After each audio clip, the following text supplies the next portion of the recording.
Hey YouTube, it's Jiggliepoof here.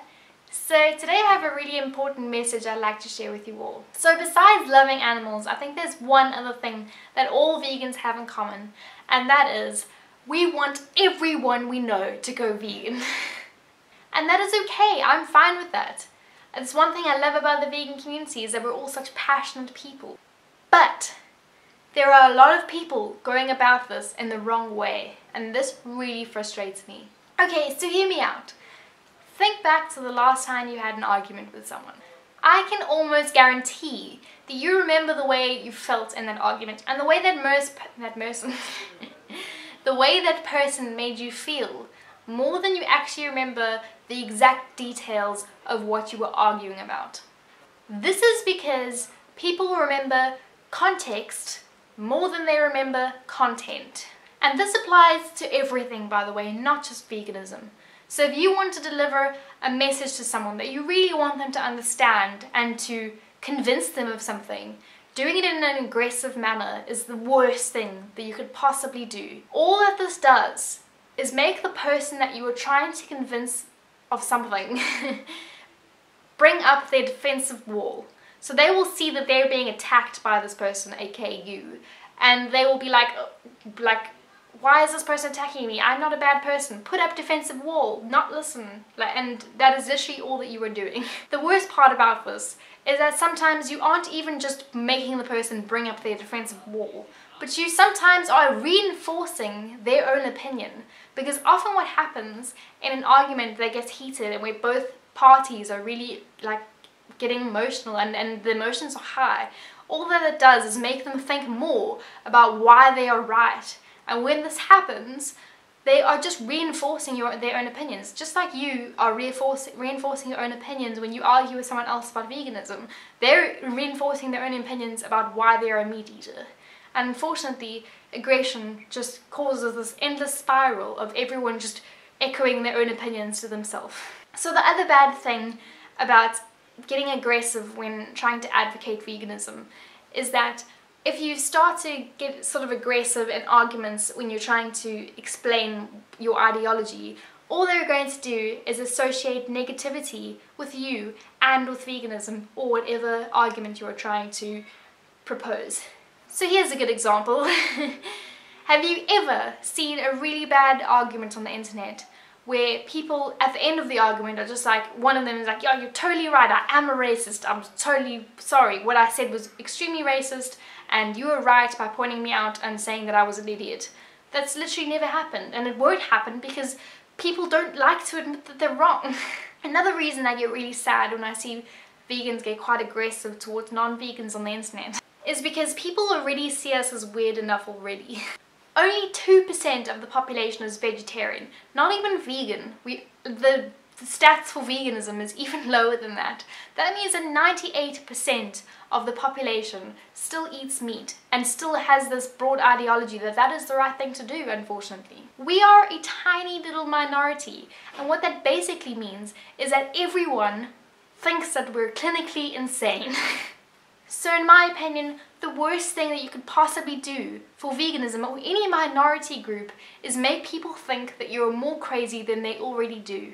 So if you or someone you know is going around on Facebook sharing articles about why vegans are sociopaths or something in a very aggressive tone towards non-vegans, all you're probably doing is offending people, making them unfriend you or unfollow you, and you're probably just reinforcing the idea that vegans are absolutely crazy. Okay, so you're probably thinking, well, what can I do then? I genuinely do think that meat eaters are sociopaths. And my advice is to choose your messaging wisely. So what I'm trying to say is try to spread your message in a positive way. We have so many positive things about this movement that we could share with other people instead of the negative things. I mean, we have incredible food, we have the cutest little farm animals that we're trying to save, we have all the health benefits on our side, and of course, the great environmental benefits to being vegan. Another piece of advice I have, and this one's a really hard one to accept, but at the end of the day, some people you will just not be able to change. Not that you won't be able to change them ever, but that you won't be able to change them right now, and that's okay. And we need to be able to accept when we're going to be able to change people and when we're not going to be able to change people. People will only change at the end of the day when they are ready to change. And you need to keep in mind that it is not your responsibility to make everyone become vegan, and you cannot hold that responsibility on your shoulders. Remember that by asking someone to go vegan, essentially what you're asking them to do is change their entire belief system, change their entire lifestyle, join a minority group, which people are always afraid to do, and possibly risk their relationships with other people. So give people time and let them change when they are ready to change. Another big tip that I have for advocating veganism is to know the right time to do it. So if you are in a room full of people where they are eating meat and having cheese or whatever the case is, and you are the only vegan and everyone's picking on you and your emotions are really high, that is probably the worst chance you ever have to advocate veganism.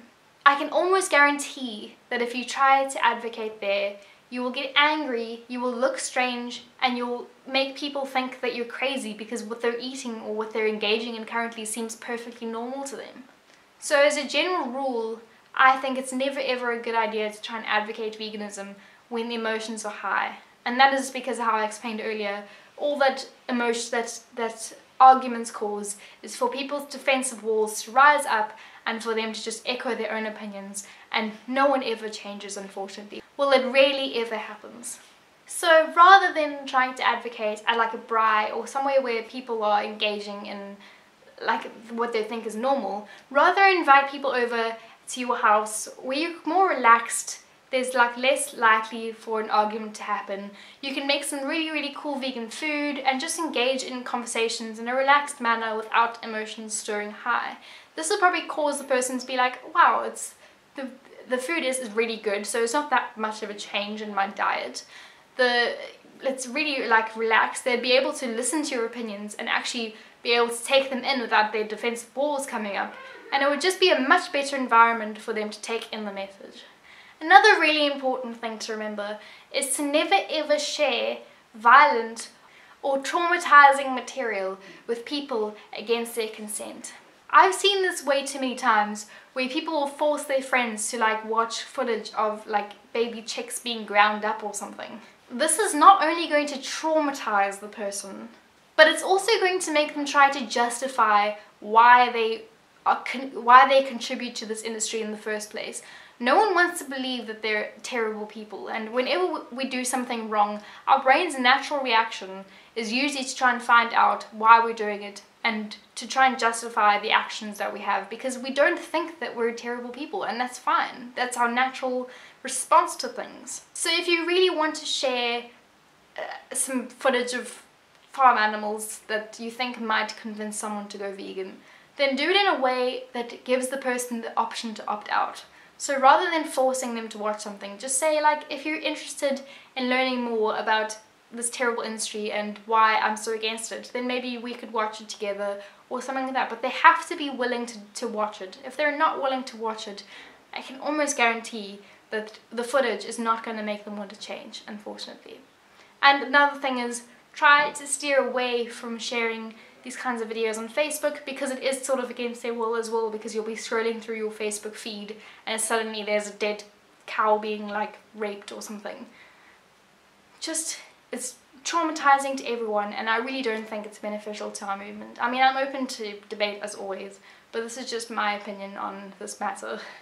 So lastly, and this one's probably the most important thing to me, is that we shouldn't try and act like we're like some sort of god or like supreme human being that is just like all-powerful and perfect just because we're vegan. So all that does is, by trying to pretend that you're like the most perfect human being on the planet, is to put everyone else on this like same plane here, and then to try and lift yourself above them. And again, all that you're doing here is separating yourself from everyone else and making everyone think that you're like strange, and that vegans just think that they're the best thing in the world and that we're obnoxious. And often when we do this and we try and make vegans seem like the perfect human beings, if we see another vegan that doesn't perfectly align with exactly what we think vegan should be, we start to attack one another. And this is the most counterproductive thing, in my opinion, in the world. It's like going into war against another country and then starting to shoot your own like friends because like they didn't choose the AK-47 and you chose the AK-47 and you think the AK-47 is the best, so you shoot them because you're like, screw you, man, you're on my team but you don't think the same way that I do, so you should die. It's so stupid. So a good example of this is when vegans attack other vegans for instance supporting like a company that doesn't necessarily sell vegan products, but they have one vegan product that they sell, and then other vegans will attack a vegan for going to that, buying that particular vegan product because their money is supporting the overall meat industry, blah blah blah blah. I'm sure you guys have heard this argument before.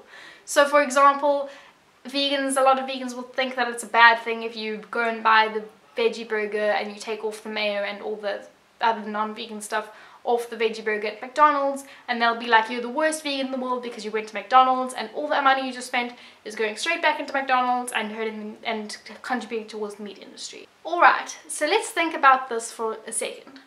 Let's say we don't support the veggie burger at McDonald's. Let's say we're like, okay McDonald's, we don't like you, we're gonna boycott you and we're not gonna buy your veggie burger. All that is telling McDonald's is that there is no money in vegan products or vegan food, and they should just not even bother, and that they should just carry on selling their beef burgers or whatever the hell else they sell, because there's no point in trying to put any money into veganism because vegans are just impossible to please and they just shouldn't bother. And the same goes for beauty brands that sell non-cruelty-free products, and then they bring out a range of cruelty-free products. They're testing the market. They're seeing if there are people out there who want to buy cruelty-free products or vegan products. And by not supporting these brands and by boycotting them, all we're telling them is that there's no demand here. We don't want these products. We don't want you to care about animals because there's no money in it. All the companies care about is money at the end of the day. I'm sure we all know that. But then why aren't we creating a demand so that other companies can supply us with products that we need? It doesn't matter what the company is. At the end of the day, if they're creating vegan and cruelty-free products, it's helping the movement. You are supporting the movement, whether you shop at McDonald's or wherever else you want to. As vegans, we are already facing a lot of challenges trying to convert and change an entire ideology that is bred into everything that we've possibly learned growing up. Now we're trying to flip this on its head, and I can guarantee you it'll be harder if we're trying to take down the biggest companies in the world while doing so. Also, another thing that is really important to mention is that we all cause harm. Every single one of us causes harm in some way or the other. All of us either drive to work or catch a taxi, or if you cycle, you're still buying stuff in plastic products. If you have a car, you have leather in your car. If you buy glue, it's probably like got gelatin in it. Unfortunately, all of us do harm. To me, the point of veganism isn't to be the most perfect human being on the planet. It is to cause less harm and to cause as little harm to animals as we can. Also, if you believe in this whole argument that you shouldn't go to McDonald's if you're a vegan, then you can't go to a supermarket to buy your potatoes or tomatoes or lettuce, because they also sell meat there, and technically your money is going into the place that sells meat. And if you want to ignore the supermarkets and go straight to the farmers, then you have to find farmers that don't have any animals on their farm and only farm vegetables. And if you happen to find a farmer who only farms vegetables, you have to make sure that they're not killing any insects or bugs or whatever on their farm if you really want to be the most perfect person on the planet. But we can't do that. We have to draw a line somewhere, and by supporting the McDonald's veggie burger, it is vegan, so don't make things harder for yourself. So basically what I'm trying to say throughout this whole video is that we should just try to be nice. Be a good example to other people. Don't put people off the movement by being aggressive or by portraying yourself as this really negative person, because that is not going to make people think that vegans are normal and think that this is a great movement to join. It'll probably turn more people off than it will turn people on, and unfortunately I don't think that's what we're trying to do here. None of us are perfect, and that's okay. It's okay not to be perfect. No person is 100% perfect human being.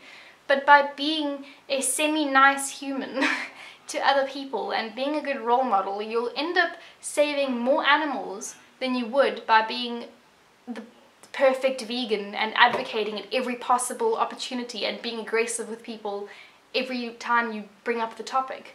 You'll end up probably hurting more animals by doing that, because you'll turn people away from possibly cutting out meat from their diets. So that's it, guys. That is my semi-rant for today. Let me know in the comments what you think about this topic, and if you agree or disagree, but make sure to be nice if you can. Otherwise, give this video a like if you liked it, or if you agree with me, and subscribe to my videos if you want to see more content where I'll be a little bit less ranty. I'm just a little bit ranty today. But I release a video every week, and subscribe to me if you like my videos. If you don't, then don't subscribe. But otherwise, I'll see you guys soon. Bye!